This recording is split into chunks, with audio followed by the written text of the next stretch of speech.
Olá! Na aula de hoje vamos falar sobre a folha de pagamento, bem como sobre a contribuição previdenciária e os depósitos de fundo de garantia que incidem sobre ela. Vamos começar com a folha de pagamento.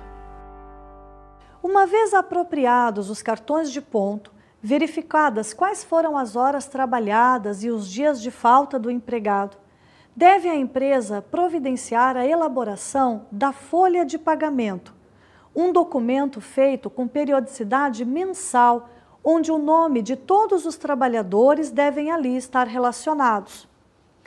A folha de pagamento, portanto, pode ser de livre escolha do empregador.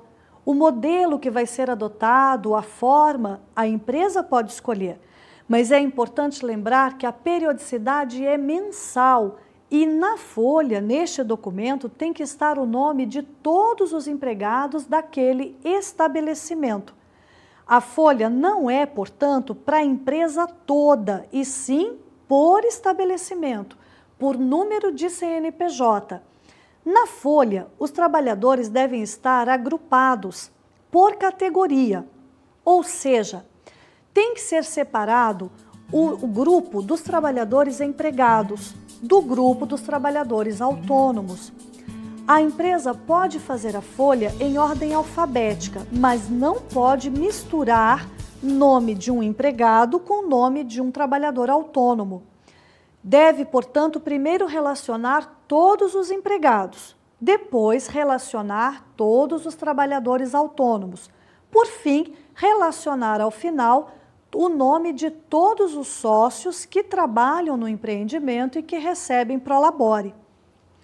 Além do nome, deve constar da folha também o número do PIS ou o número de inscrição do trabalhador no INSS, Instituto Nacional do Seguro Social. Também deve constar a função por ele desempenhada e a discriminação de todos os proventos e descontos que fazem parte de sua remuneração final. É importante destacar também as empregadas que estão em gozo de licença maternidade. Assim também, destacar os trabalhadores, homens e mulheres, que porventura recebam salário família. Com relação ao salário família, a empresa precisa identificar quais são esses beneficiários e relacionar qual o número de cotas de salário família que cada um está recebendo. Uma situação interessante de ser comentada refere-se ao fechamento antecipado da folha de pagamento. Algumas empresas, para facilitar o trabalho dos recursos humanos ou até mesmo da contabilidade, preferem fechar a folha de pagamento antes do final do mês.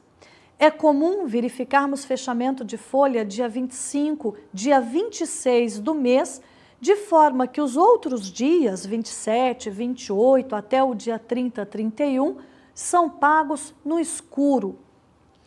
Pagar no escuro significa que, como a empresa fechou a folha, por exemplo, no dia 26, e não sabe se o empregado vai trabalhar 27 até 30, 31, ela acaba pagando sem saber se ele realmente vai trabalhar.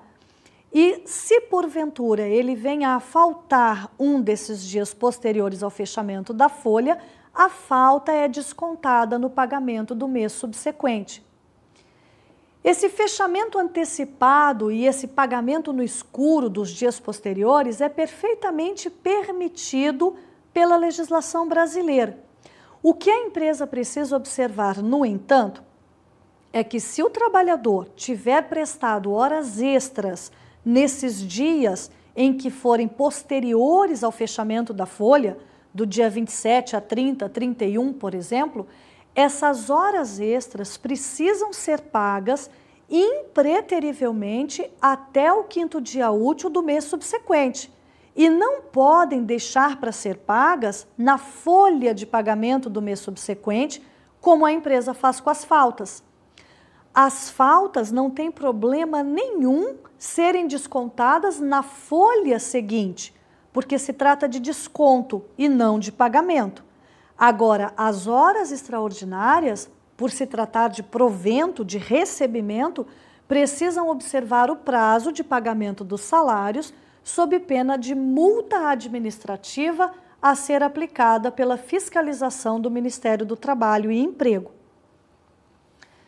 Fechada a folha de pagamento, verificados os proventos, os descontos e qual o valor líquido que a empresa precisa pagar ao trabalhador, é importante comentarmos sobre um desses descontos, que se trata da contribuição previdenciária.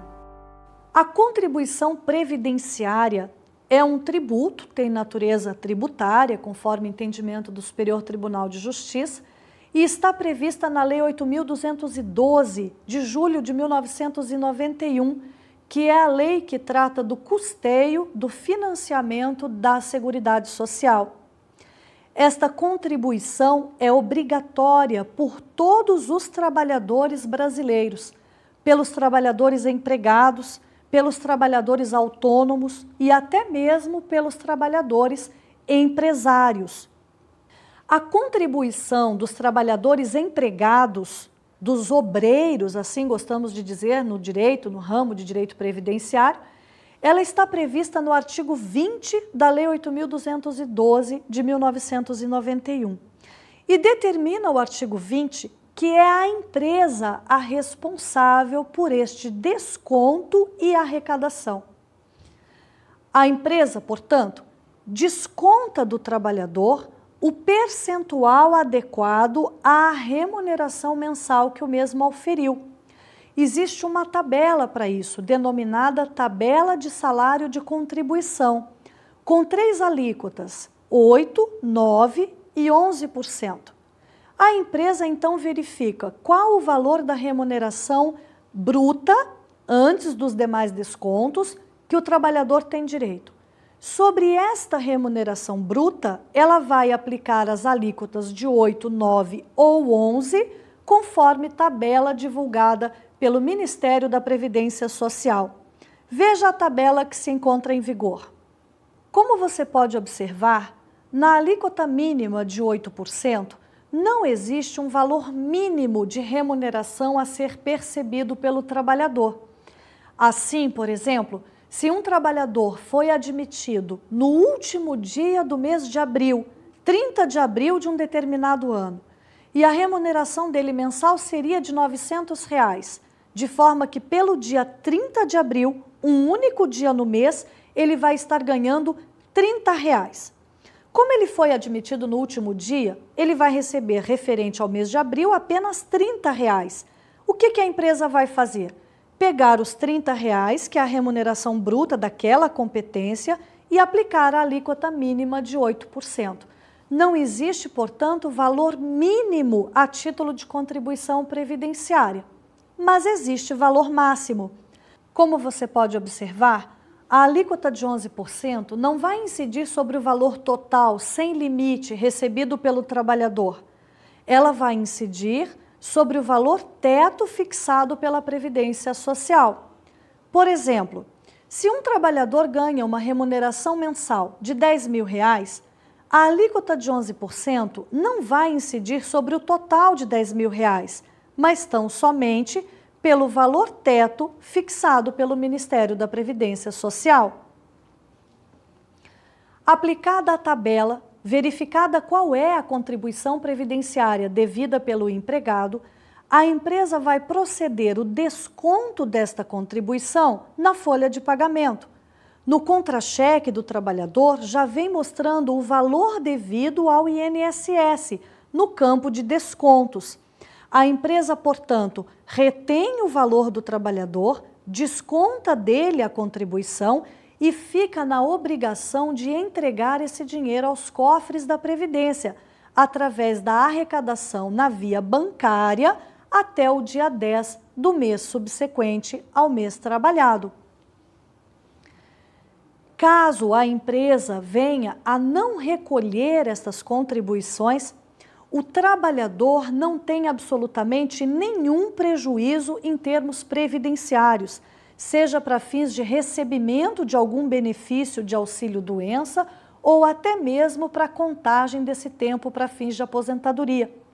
Isto porque determina a Lei 8.212 de 1991, em seu artigo 33, que todas as vezes que a empresa desconta a contribuição de um trabalhador, presume-se que este recolhimento tenha sido feito por ela. Se não foi, ela, empresa, prestará contas ao Ministério da Previdência Social quando de uma fiscalização, mas o trabalhador não pode ter prejuízos com a inadimplência de seu empregador. Passamos agora à contribuição previdenciária devida pelos autônomos e empresários que prestam serviço à empresa. Assim como a empresa desconta a contribuição devida pelos seus empregados, tem também que fazer o desconto da contribuição devida pelos autônomos e pelos próprios empresários que receberam prolabore ou remuneração pelo trabalho prestado num determinado mês. Determina a Lei 8.212 de 91, artigo 21, que este percentual a ser descontado é de 11% sobre o total da remuneração do autônomo ou do prolabore recebido pelo trabalhador empresário, observando-se, no entanto, que existe um limite máximo a título de salário de contribuição, de base de cálculo, e este limite máximo é fixado anualmente por portarias do Ministério da Previdência Social. A empresa, portanto, efetua a retenção de 11% e repassa essa contribuição aos cofres previdenciários, junto com a sua própria contribuição patronal e com aquela que foi descontada dos empregados, até o dia 10 do mês subsequente. É importante lembrar que se o autônomo que prestou serviços for um carreteiro, um transportador autônomo, seja de cargas ou de pessoas, a contribuição previdenciária dele segue um tratamento diferenciado. Ao contrário dos demais autônomos, onde a base de cálculo é o total da remuneração mensal, observando-se o teto fixado pela Previdência, para o carreteiro ou transportador, não vai ser o total da remuneração, mas sim 20% do total da remuneração, observando-se também o teto fixado pelo Ministério da Previdência. A empresa vai descontar do carreteiro ou transportador 11% dos 20% que pagou para este trabalhador e vai repassar aos cofres da Previdência Social.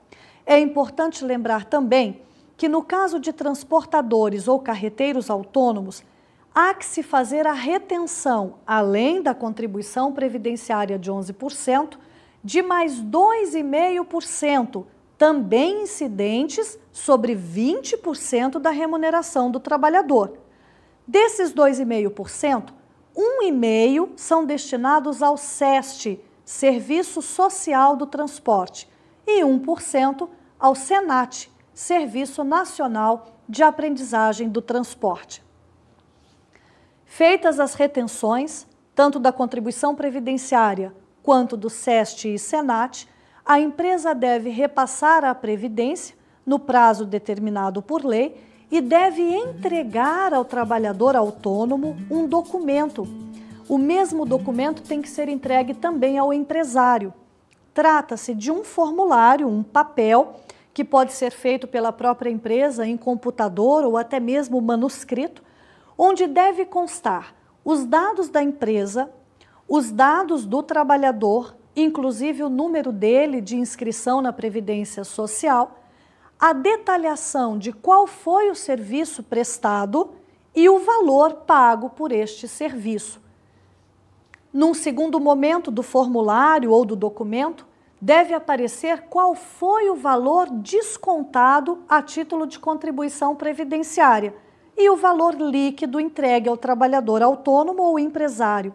Ao final, data e assinatura do representante da empresa. Se a empresa não quiser fazer um documento como esse, um substitutivo permitido pela Lei 8.212 é a cópia do formulário GFIP. Contribuição devida pelas empresas. Além da contribuição devida pelos trabalhadores empregados, pelos autônomos e pelos próprios empresários, também a empresa, pessoa jurídica ou entidade a ela equiparada, precisa contribuir para os cofres previdenciários. Esta contribuição, na verdade, se subdivide em duas formas, em duas espécies. Uma destinada ao custeio da Seguridade Social e a outra destinada a financiar, a custear os benefícios que a Previdência paga para quem se encontra incapacitado em razão de um acidente do trabalho. A primeira contribuição, destinada ao custeio da Seguridade Social, é na alíquota de 20%, 20% sobre o total da remuneração paga a todos os trabalhadores, sem a observância de nenhum limite fixado pela Previdência Social. Se a folha de pagamento resultou a importância de R$1 milhão, R$1 milhão será a base de cálculo dos 20% patronais. Em se tratando de bancos, instituições financeiras de qualquer espécie, agências de fomento, factorings, seguradoras, empresas que comercializam seguros ou até mesmo previdência complementar privada, a contribuição previdenciária é um pouquinho mais alta. Em vez de pagar 20% como as demais empresas, essas instituições financeiras e similares pagam 22,5%. É importante ressaltar que o que estamos falando aqui de contribuição previdenciária devida pelas empresas não é observado pelas empresas optantes pelo Simples. Estas possuem tratamento totalmente diferenciado, do qual não é objeto da nossa aula de hoje.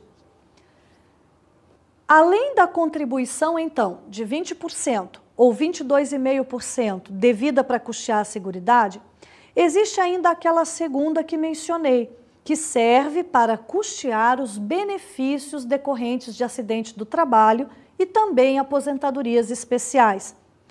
Esta contribuição varia de 1% a 3%, conforme a atividade econômica desenvolvida pela empresa e o grau de risco a que ela se enquadra, conforme anexo do Decreto 3.048 de 99. Veja como funciona o enquadramento.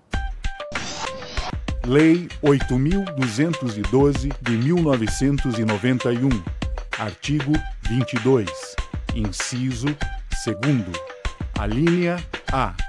1% para a empresa em cuja atividade preponderante o risco de acidente do trabalho seja considerado leve. Alínea B. 2% para a empresa em cuja atividade preponderante o risco de acidente do trabalho seja considerado médio.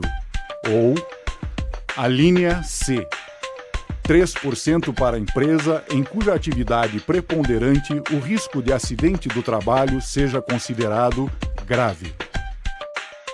Essas alíquotas de 1%, 2% e 3% estão previstas no artigo 22, inciso 2º, da Lei 8.212 de 1991. Mas para que a empresa saiba se a sua atividade econômica está enquadrada no grau de risco 1, 2 ou 3, para que pague então de 1% a 3%, é preciso que ela vá até um anexo que se encontra no Decreto 3.048 de 99. Ali ela vai poder visualizar uma tabela onde tem do lado esquerdo o número do CNAE e do lado direito o grau de risco e a alíquota correspondente. Um fator é importante ser mencionado e que requer atenção especial de todas as empresas no Brasil, independentemente do ramo de atividade ou do número de empregados. Trata-se do FAP, Fator Acidentário de Prevenção.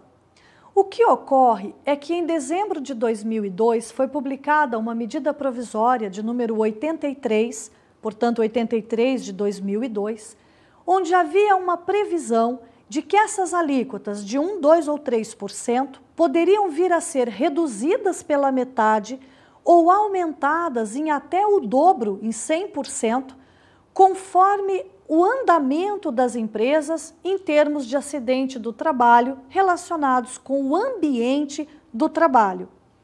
Ou seja, quanto mais acidentes do trabalho no ambiente do trabalho a empresa viesse a ter, poderia chegar a dobrar a sua contribuição destinada ao risco ambiental do trabalho, que é a contribuição de 1, 2 ou 3%.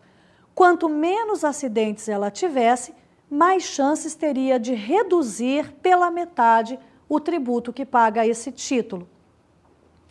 Essa medida provisória foi transformada em abril de 2003 na Lei 10.666 e foi regulamentada em fevereiro de 2007 pelo Decreto 6.042. As alíquotas de 1, 2 e 3% vão sofrer a redução ou a majoração a partir da competência janeiro de 2009, mas o Ministério da Previdência já começou a divulgar para as empresas os dados relativos a este cálculo que será feito em 2008 para a entrada da flexibilização das alíquotas em janeiro de 2009. Antes do início das flexibilizações, da redução ou do aumento do tributo, a Previdência Social vai divulgar 3 coordenadas. Ela vai divulgar a frequência dos acidentes, a gravidade dos acidentes e o custo que ela teve com os acidentes do trabalho de cada uma das empresas brasileiras.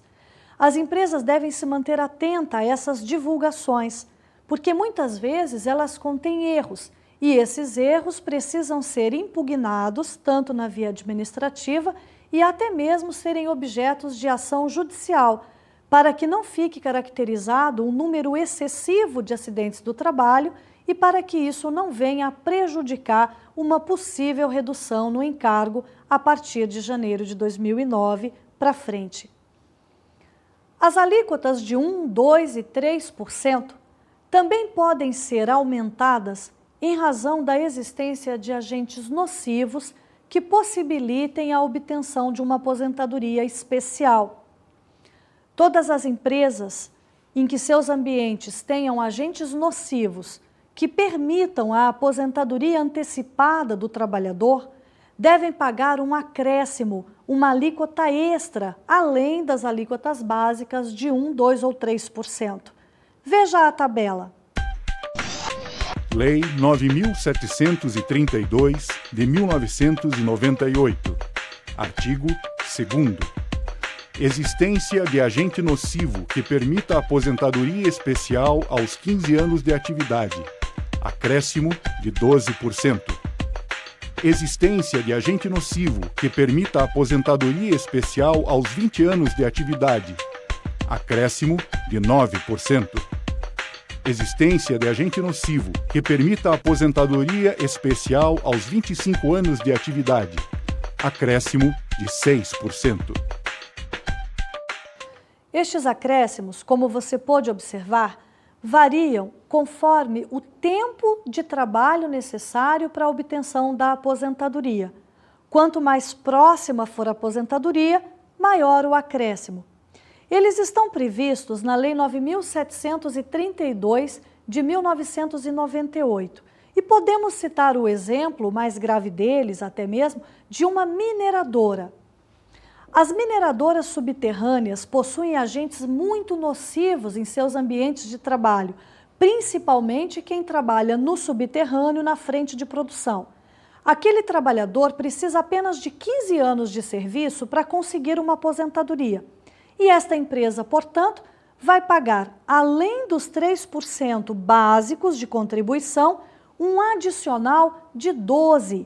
Vai então totalizar 15% a contribuição destinada ao custeio dos benefícios acidentários e da aposentadoria especial, os 3 originais mais os 12% de acréscimo. É importante observar, no entanto, que esse acréscimo, no caso da mineradora, os 12%, eles vão incidir só sobre a folha de pagamento do pessoal da mina subterrânea, só daqueles que estão efetivamente expostos aos agentes nocivos e que vão ter direito a uma aposentadoria antecipada no futuro. Sobre a folha de pagamento dos outros trabalhadores do setor administrativo, por exemplo, da diretoria, que não têm agentes nocivos e que não vão ter um tratamento diferenciado em suas aposentadorias, o referido acréscimo não existirá e a empresa vai pagar apenas a alíquota simples de 3%. Ela deverá fazer, portanto, 2 folhas de pagamento distintas. Uma para o pessoal que tem direito à aposentadoria especial, onde vai ter a alíquota de 3% mais o acréscimo. E outra folha do pessoal que não está exposto a nenhum agente nocivo, sobre a qual vai incidir apenas a alíquota básica de 3%. Essas contribuições previdenciárias devidas pela empresa, assim como aquelas que foram descontadas dos trabalhadores, dos autônomos e dos empresários, devem ser recolhidas até o dia 10 do mês subsequente, por meio de um formulário chamado GPS, Guia de Pagamento da Previdência Social. Passamos agora ao Fundo de Garantia do Tempo de Serviço. O Fundo de Garantia do Tempo de Serviço recebe depósitos mensais efetuados pelos empregadores na alíquota de 8% incidente sobre o total da remuneração paga ao trabalhador.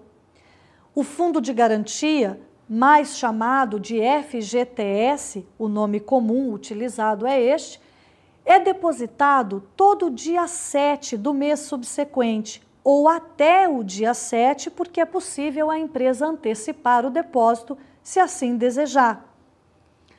A empresa, portanto, aufere o valor total da remuneração mensal e sobre esse valor aplica a alíquota sempre uniforme de 8% e deposita na conta vinculada do trabalhador, a qual se encontra na Caixa Econômica Federal, o valor correspondente ao fundo de garantia. Este valor não pode ser livremente movimentado pelo trabalhador. Ele fica bloqueado ali, naquela conta vinculada, junto à Caixa Econômica Federal. E a empresa é obrigada, mensalmente, por meio do contra-cheque ou recibo de pagamento, a informar o seu trabalhador qual foi o valor depositado, todos os meses. E é obrigada também a repassar ao trabalhador as informações periódicas que a Caixa Econômica encaminha sobre o total depositado até então. O depósito mensal que é efetuado até o dia 7 do mês subsequente deve ser feito através de um sistema eletrônico de informações chamado CEFIP. Esse sistema é um sistema que permite a comunicação entre a empresa, a Caixa Econômica Federal, que é a gestora do Fundo de Garantia, e também a Previdência Social. Dentro desse sistema, o CEFIP, existe uma guia que tem a sigla GRF, Guia de Recolhimento do Fundo de Garantia. Por meio desta guia, dentro desse sistema eletrônico, é que é feito o pagamento das contribuições fundiárias. Interrupção do contrato de trabalho, depósitos obrigatórios. Trata esta hipótese das situações em que o contrato de trabalho não está vigorando normalmente, mas que mesmo assim a empresa precisa ficar atenta e observar que são devidos normalmente os depósitos a título de fundo de garantia do tempo de serviço. Essas hipóteses estão previstas na Lei 8.036 de 1990, artigo 15, e são as seguintes. Em primeiro lugar, temos ali previsão de que em todo o tempo que o segurado empregado estiver prestando serviço militar, a empresa precisa permanecer fazendo os depósitos de fundo de garantia. O contrato de trabalho vai estar interrompido, mas mesmo assim, todos os meses a empresa precisa estar efetuando o depósito junto à Caixa Econômica Federal. Uma segunda hipótese se refere às licenças para tratamento de saúde. Os primeiros 15 dias de atestado médico, seja ele por qualquer motivo, até mesmo por acidente do trabalho, são de pagamento obrigatório por parte das empresas. Assim determina o artigo 60 da Lei 8.213 de 91, que as empresas são obrigadas a pagar os primeiros 15 dias de atestado. A partir do 16º dia, quem vai pagar é a Previdência Social, e não é o salário, mas sim um benefício denominado auxílio-doença. O que diz então a Lei 8.036 de 90, que é a Lei do Fundo de Garantia, é que durante aqueles primeiros 15 dias de responsabilidade da empresa, são devidos também os depósitos referentes ao fundo de garantia por tempo de serviço. Uma terceira hipótese de depósito obrigatório diz respeito a todo o período de afastamento quando a licença para tratamento for decorrente de acidente do trabalho. Nesse caso, a empresa vai depositar o fundo de garantia não somente sobre os 15 primeiros dias, mas sobre todo o período de afastamento, inclusive sobre os meses em que o empregado estiver recebendo o benefício previdenciário de auxílio-doença.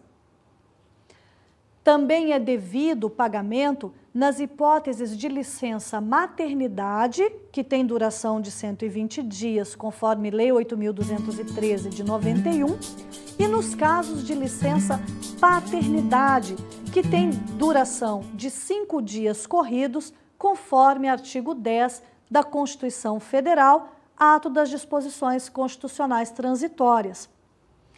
Uma outra hipótese de depósito obrigatório se refere ao período de férias.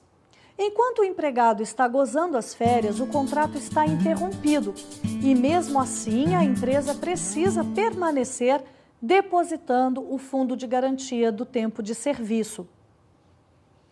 Por fim, determina a legislação também ser devido o depósito do fundo de garantia nas duas últimas hipóteses, que são nos momentos em que o empregado está exercendo o cargo de confiança, representando os interesses de seu empregador, e nos demais casos de ausência remunerada.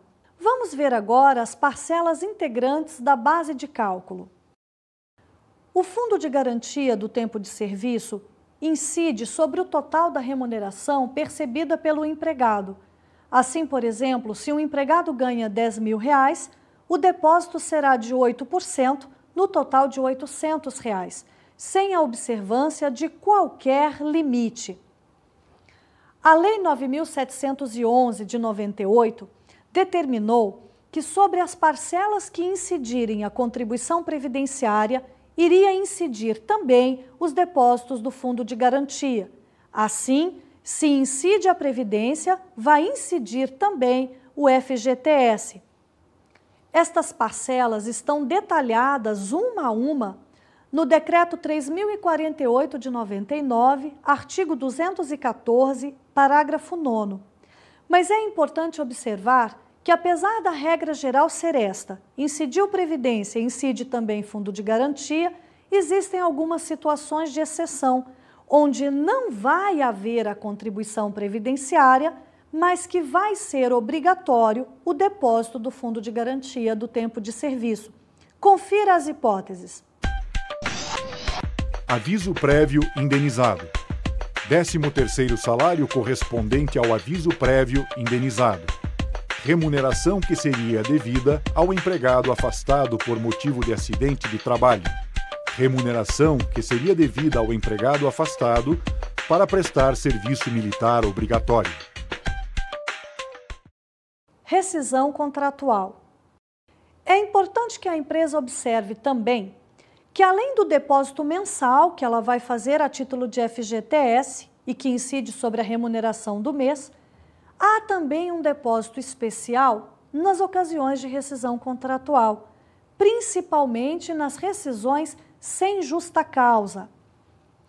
Todas as vezes que um empregado for dispensado, a empresa precisará depositar os 8% sobre as verbas rescisórias que estão sendo pagas.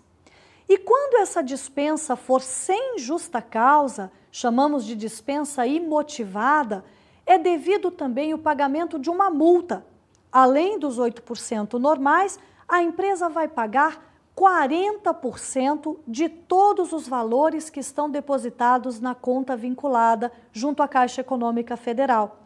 A Caixa vai liberar para a empresa um extrato atualizado, informando quanto de depósito foi feito ali durante aquele contrato e qual é o valor desse depósito atualizado monetariamente até a data da rescisão.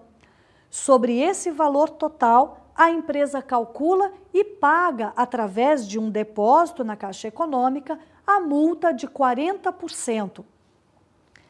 Se a rescisão for, ao contrário, por força maior ou por culpa recíproca, culpa tanto da empresa quanto do trabalhador, então a multa de fundo de garantia vai ser de apenas 20%, também depositada junto à Caixa Econômica Federal. Veja uma pergunta comum sobre o tema.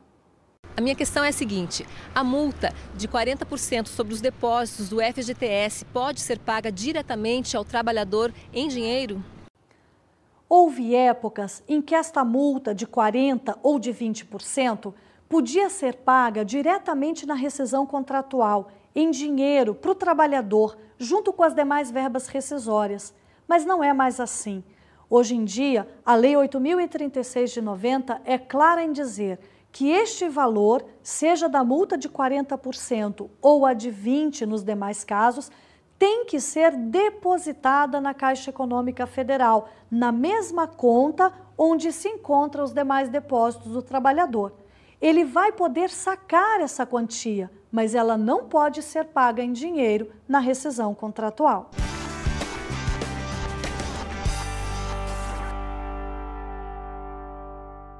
Como dica de estudo da aula de hoje, eu recomendo a leitura do livro Manual de Direito Previdenciário, de autoria de Carlos Alberto Pereira de Castro e João Batista Lázari, da Conceito Editorial. Bons estudos para você!